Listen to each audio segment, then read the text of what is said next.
कन्यादान यह कविता कवि ऋतुराज द्वारा लिखित है। प्रस्तुत कविता में स्त्री जीवन के प्रति कवि की गहरी संवेदनशीलता प्रकट हुई है। कवि ने स्त्री के लिए कोमलता के गौरव में छिपी कमजोरी का विरोध किया है। यह कविता केवल एक माँ के अनुभवों की भावुकता नहीं, अपितु उसके संचित अनुभवों की पीड़ा की प्रामाणिक अभिव्यक्ति है। इस कविता में स्त्री जीवन को दुख में बनाने वाली कुरीतियों को भी उजागर किया गया है। कितना प्रामाणिक था उसका दुख, लड़की को दान में देते वक्त जैसे वही उसकी अंतिम पूंजी हो। लड़की अभी सयानी नहीं थी, अभी इतनी भोली सरल थी कि उसे सुख का आभास तो होता था, लेकिन दुख बाँचना नहीं आता था। पाठिका थी वह धुंधले प्रकाश की, कुछ तुकों और कुछ लयबद्ध पंक्तियों की। जब माँ ने अपनी बेटी के विवाह के समय उसे विदा किया तो उसे लगा कि वह अपनी अंतिम पूंजी किसी को सौंप रही है। कितना प्रामाणिक था उसका दुख, लड़की को दान में देते वक्त जैसे वही उसकी अंतिम पूंजी हो। उस समय उस माँ का दुख कितना स्वाभाविक था, क्योंकि बेटी माँ से ही अपने सुख दुख की बात कहती है। लड़की को विदा करते समय उसे ऐसा अनुभव हो रहा था जैसे वो अपनी अंतिम पूंजी किसी को सौंप रही हो। आखिर उसके विवाह के पश्चात वो अपने सुख दुख की बात किससे कहेगी? लड़की अभी सयानी नहीं थी, अभी इतनी भोली सरल थी कि उसे सुख का आभास तो होता था, लेकिन दुख बाँचना नहीं आता था। माँ इसलिए भी दुखी थी क्योंकि उसकी पुत्री अभी सयानी नहीं हुई थी।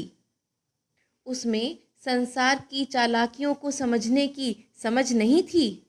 वैवाहिक जीवन के पश्चात ससुराल पक्ष की कठोर सच्चाइयों का और पुरुष प्रधान समाज के बंधनों का उसे ज्ञान नहीं था। वह इतनी सरल और भोली थी कि उसे सुख क्या है यह तो पता था, लेकिन दुख किसे कहते हैं यह नहीं पता था। पाठिका थी वह धुंधले प्रकाश की, कुछ तुकों और कुछ लयबद्ध पंक्तियों की। वह तो केवल तुकों और लय से बंधी काव्य पंक्तियों को पढ़ना जानती थी। कहने का तात्पर्य यह है कि उसे विवाह के केवल सुरीले और मोहक पक्ष का ही ज्ञान था। अभी तक वह केवल काल्पनिक सुखों में ही जी रही थी। वह तो केवल कम रोशनी में पढ़ने वाली पाठिका के समान थी। उसे सामाजिक और पारिवारिक जीवन का कोई विशेष ज्ञान नहीं था। प्रस्तुत काव्यांश में परंपरागत रूढ़ि के कारण लड़की की विदाई के लिए दान शब्द का प्रयोग किया गया है। करुण रस का भाव मुख्य है। पद्यांश में उदाहरण अलंकार का प्रयोग है। अंतिम पूंजी बेटी के लिए प्रयुक्त हुआ है। भाषा सरल, सुबोध और भावाभिव्यक्ति में सक्षम है। बाँचना क्षेत्रीय बोली का शब्द है। सीधे सादे शब्दों से मन के भावों को व्यक्त किया गया है। माँ ने कहा, पानी में झांककर अपने चेहरे पर मत रीझना। आग रोटियां सेकने के लिए है, जलने के लिए नहीं। वस्त्र और आभूषण शाब्दिक भ्रमों की तरह बंधन है स्त्री जीवन के। माँ ने कहा, लड़की होना पर लड़की जैसी दिखाई मत देना। माँ अपनी बेटी को स्त्री के परंपरागत आदर्श रूप से हटकर शिक्षा देते हुए कहती है। माँ ने कहा, पानी में झांककर अपने चेहरे पर मत रीझना।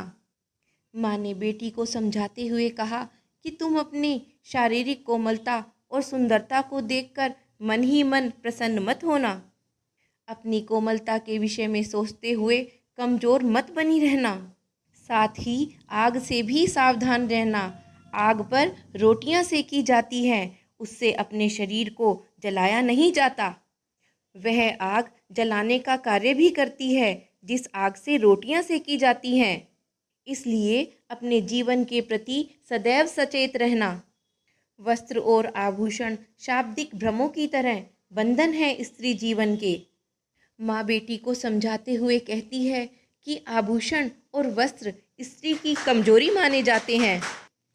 जिस प्रकार मनुष्य शब्दों के भ्रम के बंधन में बंधा रहता है, ठीक उसी प्रकार स्त्री का जीवन कपड़ों और गहरों के आधार पर संबंधों में बंधा रहता है। स्त्री समाज की परंपराओं के अनुसार संबंधों को निभाने के लिए विवश दिखाई देती है। माँ ने कहा लड़की होना पर लड़की जैसी दिखाई मत देना।